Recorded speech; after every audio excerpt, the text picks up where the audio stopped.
Hello, everyone, and welcome to the 5th Medical Recruiting Battalion, My Army Medicine Story. We are so excited to have you all back. We took a little bit of a summer hiatus, which I think is good for everyone. We had some leave and just a little bit of downtime, but now we're picking things back up as the school year starts off. And we are ready and so excited to have our next guest for you. But just for those of you who have never tuned in with us before, my name is Captain Holly Weaver, and I am an Army nurse and a healthcare recruiter. And let me introduce my co-host, Captain Parham. Hi, Holly. How are you? I'm good. How are you, sir? Not too bad. Can't complain. It's almost the weekend. It is getting there. We are over the hump, that's for sure. And you know, things are a little bit different now though, because the last live stream we were joking about how you were going to become my boss, and now you are my boss. So the viewers out there, they really want to know, how am I as an employee? Oh, I almost never see you because you're never at work. I'm kidding. No, obviously, we've known each other for quite some time now, so we still work together really well, which I like, and being able to just help out with, you know, whatever, especially the award that you were submitted for. Yeah, we'll let the viewers know about that in a later live stream. But you know, I think that yes, absolutely, it's going great so far. I think it's awesome that you have the recruiting background and knowledge coming in, and now you're able to focus on that command staff to help us with, you know, with everything that we need. So you actually know our special guest today, so I think it would be most appropriate for you to introduce him and just to give us, you know, an introduction and you know, bring him on the show. Sure. So today we have Major Guinto. He was an active duty 61 Fox, which is an internist, and is currently in the Army Reserve. Him and I got linked together, I'd say about a year ago or so, just asking about how to get incentives, different vacancy, different positions in the Army Reserve. And we've stayed in contact through the last year or so. And he's been a huge help, and has recently been working with the Army career counselors to help physicians on active duty transition and share his experience on both sides of the fence there. So without further ado, sir, welcome to the show. How are you? I'm doing well. How are you both? We are awesome. We are happy to be here. Always. Thank you so much for having me on tonight. I'm really excited to just come on and talk with you all and share my story. Actually, sir, yeah, so speaking of your story, can you go ahead and give us a quick rundown of your career with the Army? Sure, yeah.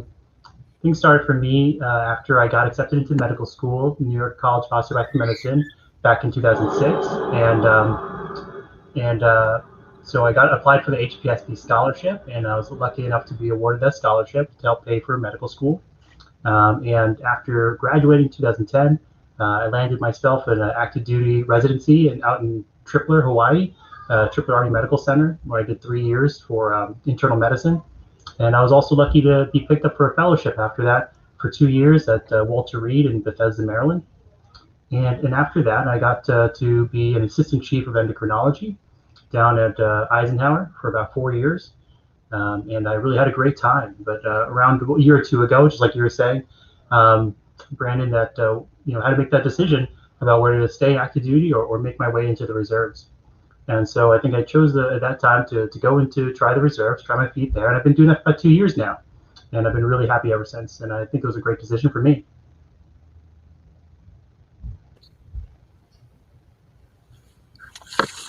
That's awesome. Thank you so much for just giving us a little bit of your background and just kind of how you got where you are today.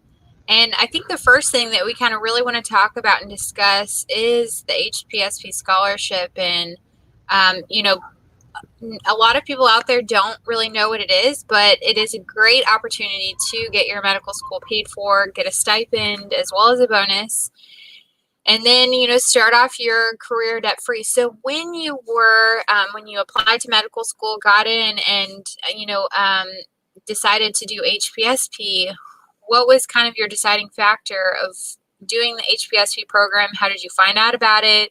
And, just kind of bring us back to when you were just starting medical school and what that was like. Yeah, so it's actually an interesting story. I kind of, like any little brother, I kind of rode the coattails of my older siblings. And my older sister, she actually went through dental school on the Hpsp Scholarship, which is a couple of years. She's about 4 years ahead of me, so it was perfect timing. As soon as she was finishing up and I was watching her go through it, then I followed her lead. I saw her pay for dental school with her Hpsp Scholarship, and I just applied. I knew exactly what I wanted to do. Actually, in high school, I was also a JROTC in high school, and I thought at some point in my career I'd like to continue on serving, and so that's what led me to those two things. Kind of just led me to the Hpsp Scholarship, and I was happy to have been accepted into it. Yeah. So I don't think that you had to do direct commissioning course when you went through HPSP, correct? That does not sound familiar to me, but I do hear a lot about it these days from a lot about the medical corps officers, and I'm always thinking to myself, that sounds good. Now to correct me if I'm wrong. So what is DCC, and is it something like a pre-BOLIC? Is that what am I interpreting that right? Yes, sir. So it's direct commissioning course. It's 4 weeks at Fort Sill, Oklahoma. It's pretty much like exactly what you explained. A pre-BOLIC, learning how to lace up your boots and march, the customs and courtesies, all that stuff. So once you get to San Antonio for basic officer leader course, you're not brand new and don't know exactly what to do when you pass other officers or march, because we're marching there in BOLIC and such. So speaking of basic officer leader course, what was your experience like with that? So most Hpsp students, I believe, will do their BOLIC course somewhere between their first and second year. I think the summer between your first and second year medical school. I think that's still right to this day. But because of the way my school was set up, and during that summer, I wasn't able to do it during medical school. So I ended up doing it after residency. So I was already, 3 year a full captain and 3 years into active duty, and then I went to my BOLIC course, my basic officer course. And I think as I recall, it wasn't too long. It was in San Antonio, combination of on Camp Bullis and over there at the Center of Excellence there, and I think it was about 4 to 6 weeks. I think it was a really rather short course, and every time we checked back, the length of the course is either shortening or getting longer or getting short again. So at that time, I was lucky to do a rather shorter course, about 4 weeks of that summer, and it was a pretty good experience. I had a good time. So just one correction on that, because they implemented the direct commissioning course, they do that between their first and second year now, and then basic officer leader course usually between their third and fourth year. But just like you and Ollie, if your experience was different, I had a great time in basic officer leader course. Was it 10 weeks, right? I think 9 or 10, something like that. I had a great time in basic officer leader course, just mingling with all the other officers, all the different corps, the physicians, the dentists, nurses. So I thought it was a really great networking time. Absolutely. There's still officers that I'm friends with on Facebook that I actually have never been stationed with, but we've kept in touch from BOLIC. And it's kind of cool to see, what different ways everyone's career has gone. Because, different specialties you can, do different things, and just, so it's really cool to kind of see how everyone has grown up in the Army. Absolutely. But it looks like we have a few comments coming in. Someone just said they just finished DCC and they're headed to BOLIC next week. Will be 10 weeks for me. So congratulations on finishing DCC. And, good luck at BOLC. My suggestion for you out there is just, have fun, but obviously be smart. And then, really soak in all that leadership, take any opportunities that are out there, because right now, when you're in DCC, when you're in BOLC, you don't have all the other distractions in life, and you can focus on, those leadership skills, and you can also focus on PT and, really working on the Army Combat Fitness Test and stuff like that. So take advantage of the opportunity and the time that you have while you're at that school.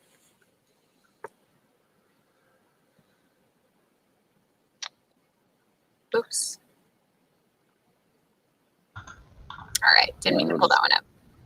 Yeah, I'll just echo that same sentiment that you're saying, Captain Weaver, that it's a great time for networking. Anytime you get to really be in close contact with these other folks that you may not otherwise see, it's such a great time to learn from each other. And then also, like you said, watch each other's careers, take off after years on end. And the same story with me. I still watch a couple of those folks and see where they're going. But wow, you learn so much from the people you're around. Absolutely. So my next question for you, sir, would be, based off of your path and what you chose to do your residency in and specialize in, how did you come to that conclusion that that's what you wanted to do? Were you in medical school? What made you decide to do that, to go on that path? Yeah, even just to become a physician, it was not, was kind of preordained, I guess. I'm a child of two physicians. So both my parents were both docs. My dad was a surgeon and my mother was an internist. So of course I took after mom and became an internist. But I did during medical school, had a good time. I got to rotate with my dad in the OR and just kind of assist him a little bit. So that was fun. So I knew from a young age that I was going to be a physician as well. I didn't think I really had a choice. I just thought that's what people did. So, but that's how I ended up going towards the medical school. And then, the residency was for internal medicine. And actually, during residency, I thought I was going to be going into a different specialty. I thought maybe specializing in cardiology, being a heart doctor. But somewhere along the way during residency, I figured that I think I like endocrinology. I like the science of it. And it kind of made more of a fit for me. A lot of the things that they do there in terms of metabolism, hormones, and I thought, this may be a better choice for me. So I ended up applying for the fellowship, and I was lucky to get it for those 2 years. What did you say your fellowship was in, sir? It's endocrinology, which is the study of hormones, diabetes, thyroid, that kind of stuff, metabolism. So that brings me to a question that we get asked a lot, and that's is there's a big population that doesn't think that you can get into fellowships if you join the Army. So can you just walk us through the process, and was it difficult or? No, I mean, most of the times you're going through there, and this was several years ago, but there are so many GME or graduate medical education opportunities in the Army, and all the different subspecialties. So there's plenty of them that exist, and the application process is much like applying for residency. You'll have to go online to the website, the MAJ website, and you put in your selections, and you do your interviews, and you talk to people, and you write your letters, and you get your recommendations, and so you do the whole process. But there's plenty of them, especially in the Army. And then because the Army is so big, I think the graduate medical education is much larger than some of the other services, and that's one of the advantages. So that you have more different types of specialties and more positions that you can occupy. One of the things that happens too is that there is point system that allows you to apply, and you're kind of graded on a point system. And there are people who are candidates who are maybe out of training, maybe they've done battalion surgeon spots, primary care, brigade surgeon spots, maybe they may do other things, but when they come back and they want to reapply to fellowship, actually they may have a leg up in that application process. But yeah, there's lots of things to apply for, and the process is not that dissimilar to things like residency or medical school. Awesome. Thank you so much for your perspective on that. And I think, Captain Parham, this is like a great opportunity for you to tell us about, what are kind of the general qualifications for someone that has been accepted to a residency program? What are the qualifications for them to be accepted? And then can you kind of just give us a rundown of what the STRAP and FAP programs are like? Sure. You're talking about on the civilian side. So you have a civilian that's interested in potentially joining the Army, Reserve, or active duty, and they just got accepted to a residency. Yeah. So just being having the acceptance into a residency that is critically short for the Army, you're able to apply to the STRAP program, the Specialized Training Assistance Program. And it's really a great program, and I don't think a lot of people know about it. And it's been my mission since being on the physician recruiting team while I was in St. Louis to get this out. But while you're in residency, you're in the Army Reserve, you're getting years towards your retirement. You're also getting the stipend, which is $2,400 a month, roughly, minus taxes. And then the Army is also going to be helping you pay back your student loans, which is $40,000 a year. And then the other one, FAP, Financial Assistance Program, is an active duty version of STRAP, really. But on that program, again, you're in residency, and the Army is paying for about $72,000 worth of annually on top of your residency pay with your civilian on your civilian side. So I think that those are great opportunities to help people that have gotten the student loans and the interest. I've run into a lot of physicians in residency that are really drowning in the interest is the big spot. And then coming into the Army and helping soldiers and the families out. Awesome. Absolutely. And I just want to add that if you're interested in applying for STRAP or FAP after you have been accepted to an accredited residency program, you just need to make sure that you have, if you went to a foreign medical school, your ECFMG, you need to be a U.S. citizen or have your green card. You'll need to meet height weight standards, which we can tell you more about if you reach out to me. I can give you information on that, or you can Google like military height weight charts. Just have to have a general level of physical fitness, and then you have to meet the moral and medical qualifications, and then you obviously, have to have graduated medical school. And so those are kind of the general qualifications. There are more specific ones, but that kind of, just kind of opens it up. But definitely the student loan repayment for the STRAP program, and just the fact that you don't have any commitment, things to do while you're in residency is definitely really nice. That the Army is not going to have you go to drill or anything like that while you're doing your training, because they realize that your schedule is already busy enough. And so that way, you're kind of just on hold until you finish, and the payback is 2 to 1. So for every 6 months you take the stipend, you owe 1 year to the reserve. But from what I've heard, it is definitely well worth it, and can help you out greatly in a financial standpoint as you're starting your career as a physician. Yeah. And thanks for adding that. Yeah, I had thought about it. And that's the big part, is that they're not adding anything while you're in residency, which a lot of people are worried about. Because as I'm sure you can allude to, sir, it's pretty strenuous and a lot of working hours. So the Army's not expecting anything out of their residents. Focus on your skill, your craft, learning it, and being a great physician. Yeah, I think if you're in a civilian residency and you're already thinking about any Army service, this is a great deal, great offer.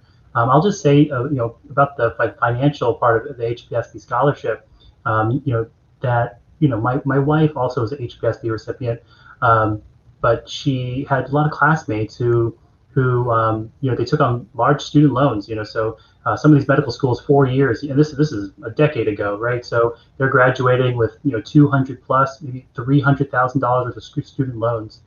And I can't tell you how much I appreciate at this point in our career to not have to be still paying off those student loans. Some of her classmates are probably still, it's a decade later, probably still paying it off, and maybe even longer. So it's been a real luck and real blessing for us to have had that, and to not be worried about that, and to come out financially ahead, really, amongst people who are kind of drowning in debt in some ways. Absolutely. That's what we really try and tell the college students who are getting ready to apply for medical school or just got accepted into medical school, that you can, go, you can graduate medical school and you can be, $250,000 in debt, or you can come out of medical school with it paid for and be $150,000 ahead with all of the stipends, the bonus. It all adds up over time. So it's definitely, you need to have that desire to serve your country, because you will have to, have that call to duty and serve after you graduate. But if you do have that desire, then it's definitely something that you should apply for and you should go for, because I don't think you'll regret doing it. So it looks like we have another question that popped up here, and this is from a Major Guinto, and he asked if it's possible to fail DCC. And I think it is possible, probably, to fail DCC, but you would probably have to just not try. It's one of the courses where it's an introduction to the Army. So the cadre, the teachers there, they want you to be successful, and they want to teach you about the Army and drill and ceremony and customs and courtesies and everything there is to know that's basic Army knowledge. So you're just starting your Army career, and this is like your first official training and introduction to the Army. It costs a lot of money to send people to schools like DCC and Bullock. So you would really, I think, have to kind of try to fail, because they're going to work really hard to get you, well trained. And I'm sure that if there were things that a person wasn't doing well on, they would probably provide a lot of remedial training and extra attention to that person, so that way they could help you out. And it looks like there was a follow-up to that, and he said was worried about Acft failure, but heard it was not for record. So actually right now, the Acft, which is the Army Combat Fitness Test, for those who aren't tracking what that stands for, it is not for record until 2022. Right now, it's just a diagnostic test, and it's comprised of 6 events, similar to a CrossFit functional test. And so there's no worries on that front about passing or failing right now. They're gathering data to make sure that it's continuing to be improved to what it needs to be. So just try your best on that. And then, definitely continue to lift, run, and practice all those functional movements, and you'll just continue to improve. And there's a lot of resources out there of exercises that you can do, and a lot of resources available, of ways to improve those events and that kind of thing. I don't know if you guys have anything to add on that. I think you hit it on the head. ACFT is definitely new for everyone, and I'll tell you, with the APFT, the old fitness test, just the push-ups, sit-ups, and run, it was almost kind of like on a glide path. You could just take it and be good and not have to worry about it. The ACFT, I wouldn't say worry about failing it. It's fairly easy to pass, but it gives you a workout. It gives you a pretty good workout. Yeah, It really does. I actually enjoy it. It's much more an enjoyable test to me than the APFT. So I was actually looking forward to it. I was like, I'm gonna stay in just so I can take this ACFT, because it's I'm like, Yeah, I want to throw a ball up and backwards. Yeah, I do. I want to try it. So to me, have you taken a full one, sir? I did. I did took a diagnostic, and I How'd just you got do? a. It's so fun. I passed. I think that's the good part. That's a good way to start. That's a good starting point. Mm-hmm. And just for like tips, I guess something I was thinking about when I was back in med school and I got into residency. You know, a lot of folks, especially when they come onto active duty or when your first PT test, and you know, it's a tough transition to you know, you can read all about it, and that's the first part. I would tell folks who've never taken it, just look it up online. Take a look at what the test entails or the ACFT entails, and then you know, slowly keep working at it and keep working out, because you know, fitness is such a big part of being like a soldier, a warrior. It's just keeping yourself in shape. And you know, and as a physician, as a doc, you know, I tell all my patients, you should be probably doing at least a little bit of exercise every day anyway, maybe about 20 to 30 minutes of exercise every day anyway. And if you're going to do it, you know, I think, you know, one thing someone told me back was that it's easier to stay in shape than it is to get into shape. So once you just slowly get yourself there, just do it for maintenance and stay in shape and keep at it. And absolutely, I agree. And I posted this other comment, more game competitive like, and I totally agree with that. Because when we took it a couple of weeks ago, you know, one person would go up and like, oh, I'm just going to do, say, you know, 270 on the deadlift, and then the next person would go like, all right, well, I'm gonna do 300. So then the first person would be like, all right, well, he's doing 300. I'm gonna do this. And then and you mentioned the ball toss. The ball toss was another one of those really competitive events. So I absolutely agree with this comment. Okay, so here's one. Just quick story, a fun story. I did the ball toss. You know, no one's been taking this test before, but I just had a great time just doing it. You know, it's a little bit of plyometrics. You know, it's jump training. It's core. It's throwing. You know, it's got some muscle movements there. But you know, I did pretty good. I was like, yes, that's a pretty probably the longest throw our unit's seen today, right? But then right after me, a chaplain comes over and just throws it way beyond where I threw it, and I was just like, Chappie. I was like, what do you do? Do you practice throwing 10-pound medicine balls? Like, how did you get so good at this? And he told me, yes, he goes to the park on the weekends, and sometimes you'll catch the chaplain throwing a 10-pound medicine ball backwards. So I was like, whoa, okay, but better be careful going to that park if you're not, you know, walking behind you. Pretty funny. That is funny. Snuck upon you. You wouldn't expect it. Yeah, and shout out to our sergeant major when we did it. He had a pretty solid throw. I was super impressed. It looks like there's a couple more questions. Where's that one? Okay. I'm not sure I know the answer to this. We'll see if either of you know. If not, we can find the information out and get it back to Major Keiko. I'm sorry if I'm saying his last name wrong. Continue reservist transfer to that type of drill forgiveness if in medical school. So that would be under the MSSP, the medical school stipend program.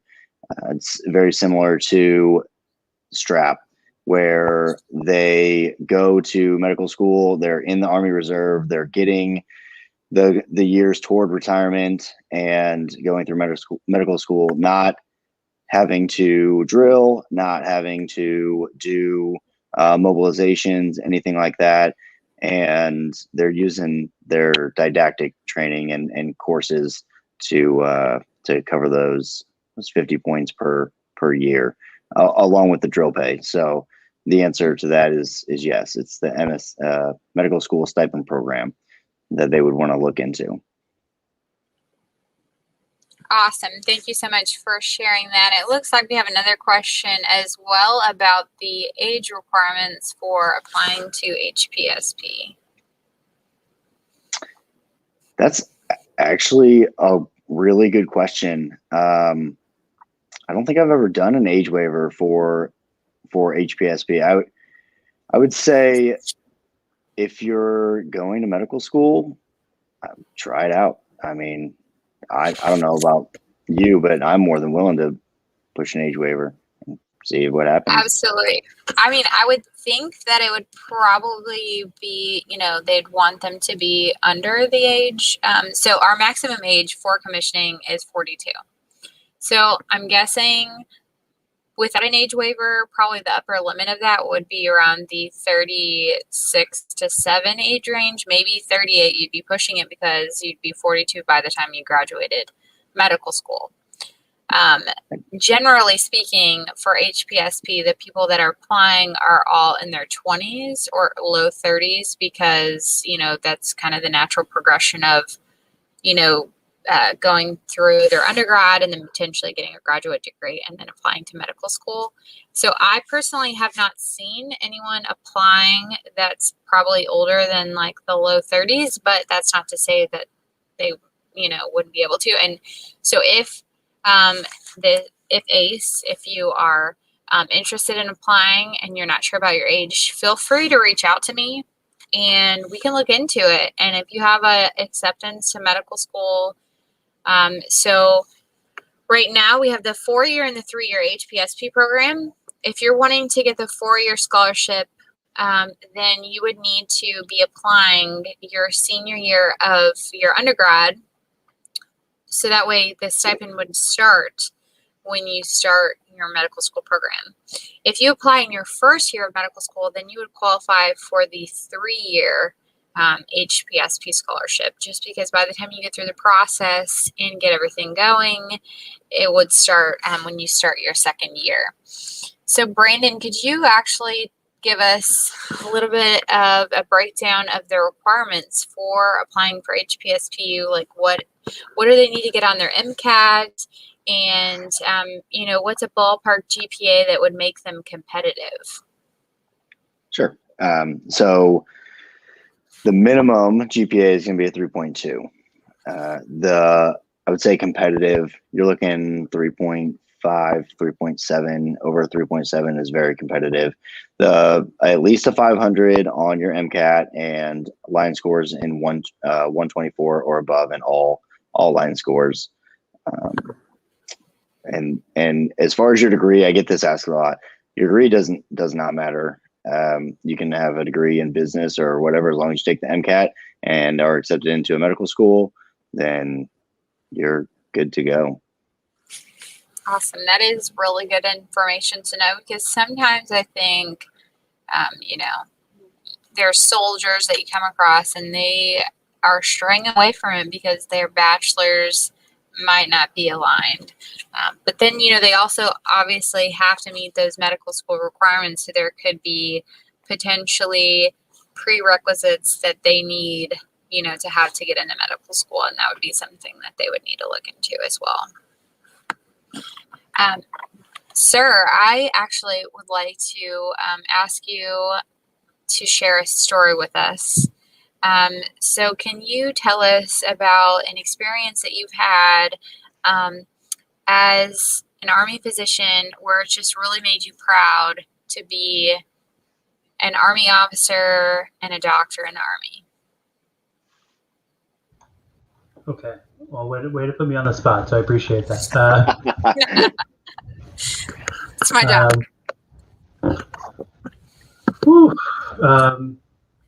I think, okay, I'll just even tell you one of the most recent things that we did, and I thought it was really fun. And I was really proud of this.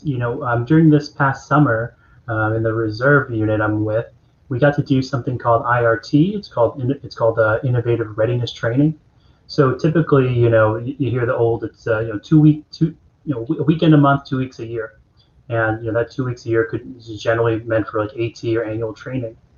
And our opportunity this year, we got to do a training, Innovative Readiness Training, IRT, and we got to go somewhere near CONUS in the United States, within the contiguous 50 states, and we got to mobilize our medical unit and other medical assets from around the country, including some of our Marine colleagues, and we got to meet up in a space and find an underserved population here in the U.S.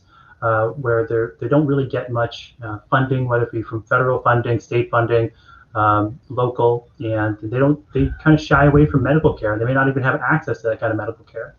So during that 2-week training, we got to mobilize folks and get our healthcare to them, and we got to give them, some of the best Army medicine and optometry and dentistry and veterinary skills, and some of our Marine colleagues had to set up our IT, our infrastructure, and we had to do that for a couple of weeks, which was really fun, really rewarding, because really that's something it aligns with my own personal values of being able to help people who just, it's exactly why you go to medical school, right? You write it down on your application and you want to help people. And this is something I can take my skills and really try to help a community of people who wouldn't otherwise have that access. So that was fun. I got to do it with great people, and it was really rewarding. And I get to take that experience with me wherever I go, and I feel proud about it. Stop, Holly. I'm sorry. Stop pushing buttons, we were Holly. fighting over the controls. I'm so sorry. That was my bad. And then we have a Facebook user that says that is seriously cool. So thank you so much for sharing that story. It is hitting home to our viewers. So we appreciate that. I think, from our experience, we've done a lot of live streams this past year. I honestly lost count. I think we've done over 25. Brandon kind of joined me a little bit after I started doing them, but I think the coolest thing is just hearing the stories and just the human element. It's great we are putting out the information about, the different programs that we have, but, the people want to hear about the experiences, the stories, and the impact that you have within Army medicine. So, they want to hear about the deployment experiences, what's it like to be on the Army medicine team, and stuff like that. So, do you have any other, stories or moments that you think would be beneficial to share? Back on the hot seat. Let's see. So I think we talk a lot about the culture, the military culture, and the community, and I think that's such an important detail to not overlook or under stress. I think the reason we do the things that we do sometimes is really just for that kind of community of the people we serve with. And we talk about Army, talk about military medicine. You start to really bring that community. It's a really kind of a tight, small group. And we have all these shared experiences. I think one of my favorite things really is just to get with people who have those shared experiences, and kind of just go over our war stories, our kind of what we've all been through, and what we all try to bring to the table.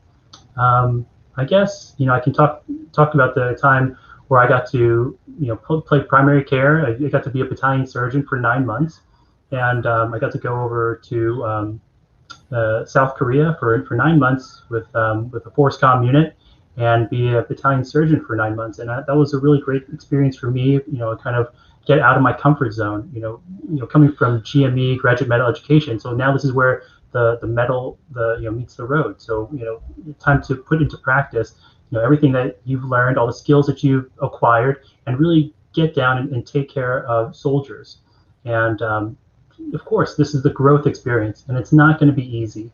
And there's so many new experiences coming at you so fast. But that's how it's always been, right? Like going through medical school, that's all new, that's hard, but you get through it. Residency, all new, hard, you get through it. A fellowship, and then here you go. Here's another experience coming at you.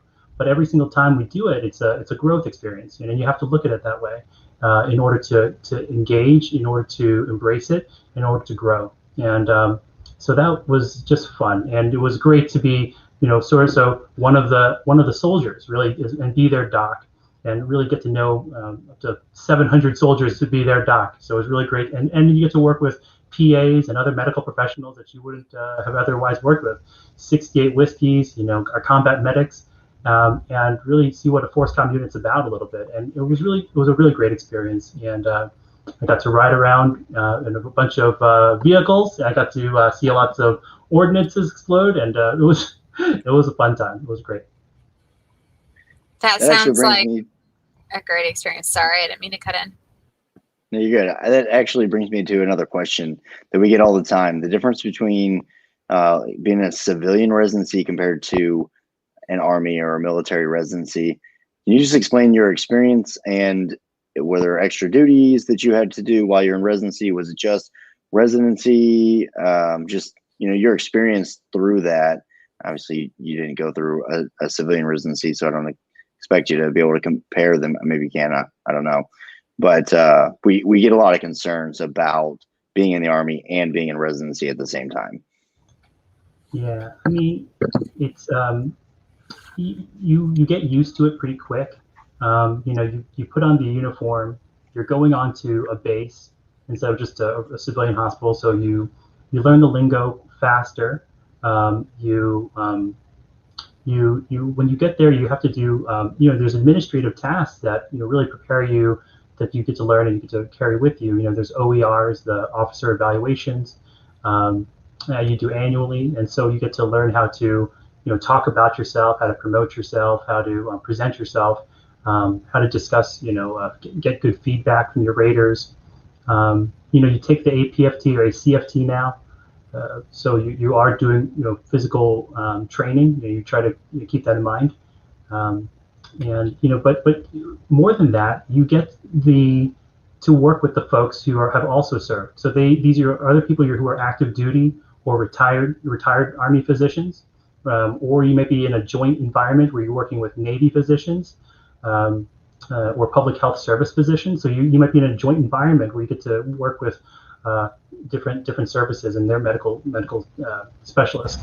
So this is a really unique opportunity, and I think I wouldn't have traded it for the world. I think that Army medicine is probably one of the best places to train, and you get a world of experience of people who are coming from their deployments, what they've learned downrange, what they've learned doing the things that they do in their specialties, and so I think it is a very unique and an amazing opportunity to train as an Army resident or fellow. Absolutely, that was a great overview. Thank you very much. So that actually brings me to another question about oh my gosh, I just lost it. I'll come back to it. I'll remember in a second. It'll come. Well, now I just lost my question. No, I'm just kidding. Actually, the question that I wanted to ask you is about your experience. So you've been in the Army Reserve for 2 years now. And can you just tell us a little bit about what it's like for the weekend drill? How is that kind of set up? What do you do on average? How long are you there? That's like a really big question we get a lot from doctors that are interested in going into the reserve is, what am I going to be doing at drill? What is the annual training like? So can you kind of share your experience of how the Army Reserve has been going and what you do? Yeah, and so there's a lot of things, as you had said, Kemparm, that I do help some. I insert myself into the conversations when active duty folks, active duty docs are trying to transition, or they're thinking about coming out of active duty, and I kind of talk to them about benefits of being a reserve doc, and I tell them one thing is that it looks the same, it smells the same, it kind of rhymes a little bit, but of course it's a little bit different from being on active duty in the reserves. It's kind of this kind of different thing to get used to, like anything else. What a weekend drill is like? Yes, it's typically one weekend a month, 2 weeks a year, but basically, there's a lot of flexibility cooked in there. So the reserves understands if you're, you have a busy medical practice, for instance, or you are locally engaged in, infectious disease, COVID response in your local area. So there's a lot of flexibility built in. And when you talk with your unit, you talk with your command, and you let them know ahead of time that, hey, I can't make it to this drill, and this is the reason why. They'll check the box and say, hey, that sounds legit, and we'll see you next time. Just make sure you have a good year. And a good year is defined by making a certain amount of points or showing up a certain amount of times per year. And so I try to coach and talk to reservists about what constitutes a good year and how to keep that communication open with your commanding unit. So for the reserves, the job, if you think about it, overall, what is the job of reserves in the medical units? It's to be ready to mobilize, whether it be CONUS or OCONUS. Typically, it's going to be overseas, and are you going to be ready to do that? And so most of the weekends are readiness training.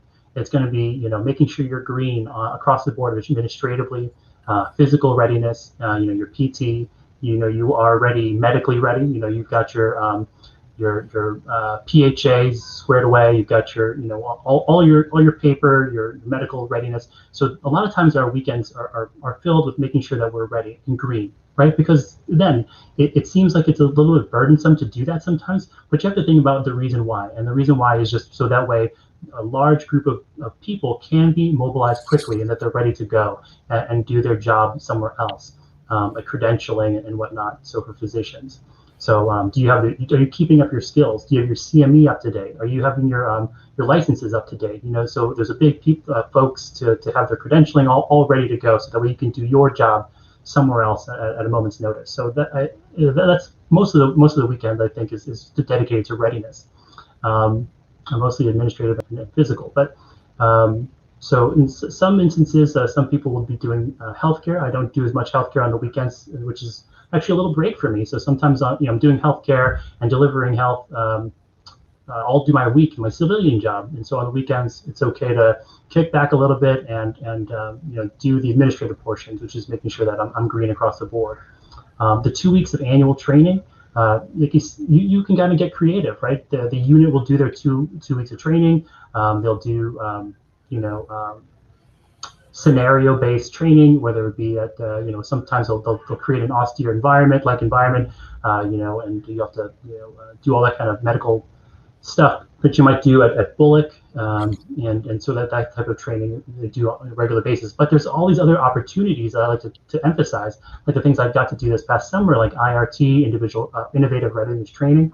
There are other opportunities for you to do those 2 weeks, and like potentially I'm looking into backfill at other MTFs or medical treatment facilities for 2 weeks, and so to perform my skills. So again, keep up my readiness, my skills, but do that 2 weeks somewhere like a medical treatment facility. So there's lots of places you can do your 2 weeks of training. Again, there's a lot of flexibility cooked in there for especially for docs. So I'm really enjoying it so far.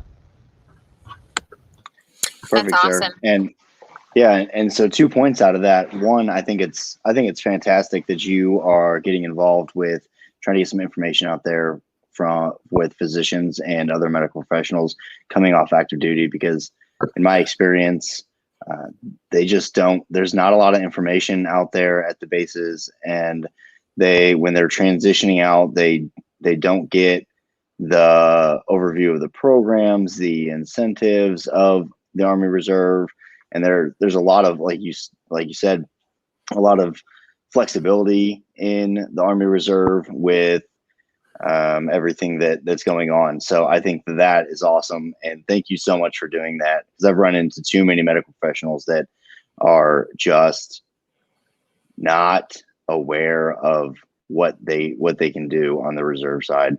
And the other thing was being able to the weekends and doing the readiness training, because as a physician, on the weekends is not really where the Army Reserve, and it's called the Reserve for a reason, but the Reserve, they're using you for your medical skills, on those humanitarian missions, or you said the COVID response, or overseas, things like that. So it's kind of the backup, or even in some of the military hospitals when active duty physicians get deployed. So thank you for that. And I love this comment that there's a lot of flexibility for physicians.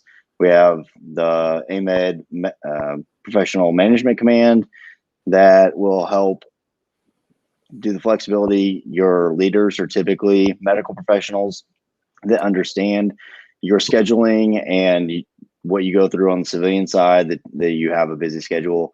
So there are a lot of options out there for flexibility. And for my question, we always talk about leadership training. How is the leadership training that you have received in the Army, through Hpsp, and through your active duty time helped you on the civilian side in your career, sir?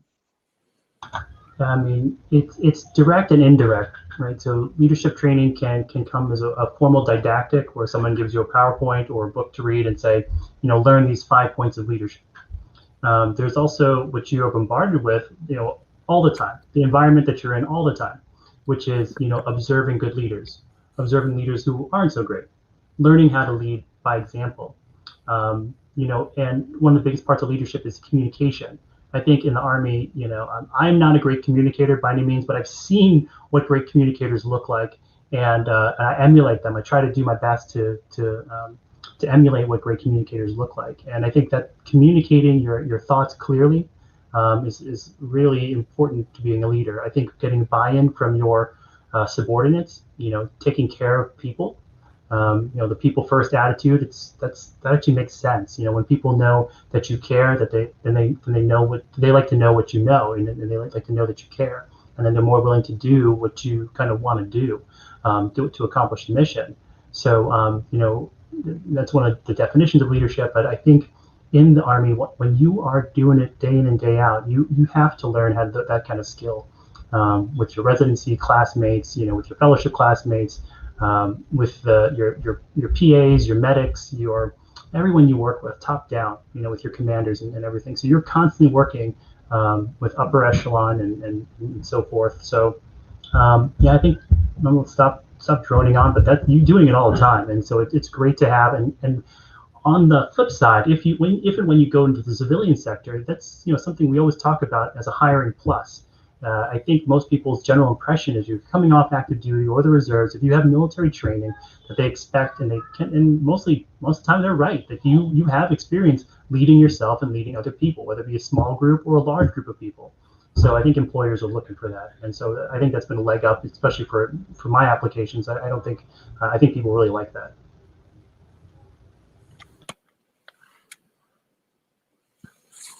Thank Absolutely. you for that answer. Yeah, appreciate that.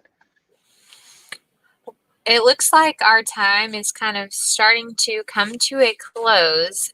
We just want to thank you so much for taking time out of your evening to come on here and share your experience and help us get the word out about different opportunities and information, health profession scholarship program for medical students, the options for residents, and then also there's opportunities, with bonuses and student loan repayment for fully practicing doctors as well. So if anyone out there that's watching is interested in Army medicine, please reach out to me at one of the ways below. Right there.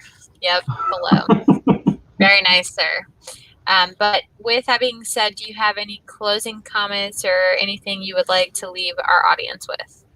Well, I like to help out at least one person. So I saw this one comment online. I'll post it to you all and see what you have to say. So say there's somebody who's in the reserves and they are applying for Hpsp, and they get into med school, they get the Hpsp. What's that process looks like if you're already in the reserves, you get accepted into the Hpsp program, medical school, and then say you have 1 year left on your reserve contract left, and as you're going into medical school. Just kind of want to know what your thoughts are about how that would be handled. Sure. So for everything that we do, it all goes through a boarding process. So if they're enlisted or even an officer and want to change corps and want to go to medical school, it's pretty much the same across the board. We gather all the documents, letters of recommendation, transcripts, everything to show the board what they're all about, statement of motivation, and it doesn't matter about their contract. They are progressing their career in a positive manner to move from the enlisted or to move from one corps to a different corps. So going through that boarding process, they are able to go ahead and get into medical school. It's all the same whether you're in the Army, in the Air Force, civilian, coming straight out of school. It really doesn't matter. Did that answer your question, sir? Do you think that if they have 1 year left on their reserve contract, that would just be my assumption would be it'd just be tacked on to the end, of their contract, or I'm not sure. No, it actually doesn't. It's something completely different. Oh, I see. So are we talking in like an enlisted soldier or an officer? Let's say, for an example, maybe an enlisted, and Yep. Because they're going from enlisted to officer, they'll sign a new contract in like applying or accepting the Hpsp, accepting that scholarship. And so they start on a new contract while they're in medical school. And then when they come out of medical school, they'll sign another contract to go into residency. So even if they've been in the Army Reserve enlisted for 1 year, it does their current contract does not matter if they get accepted to the scholarship program. okay, you just saved yourself an email from me, so thank you. And if you're listening, you're watching, this is exactly what I'm talking about. These are the folks you want to talk to. They're so knowledgeable, they're so helpful. You can just tell how easy it is to work with them, and they're so helpful. So thank you again for answering that question for them. Absolutely. And thank you for coming on, sir. We really appreciate it. And you can email me with questions all the time. I actually look forward to you. You're typing one up right now? No, I actually enjoy the emails that I get from you when you have the Facebook posts and, hey, I have these physicians that ask these questions, and being able to answer them and get them a point of contact and get them in the right direction. Because that's what we're about. It's not about us. It's about them and having the most amount of information that they can to make an informed decision for their career, their life, and their family. Absolutely. Thank you so much. And a thank you from our battalion commander as well. Colonel Ha has watched this live stream, and thanks you for your time and for all of your expertise as well. So from our battalion, we appreciate you. And with that, we'll go ahead and sign off. And Captain Parham, if you want to close this with the outro. Absolutely. I hope everybody has a great rest of their week, and have a wonderful evening.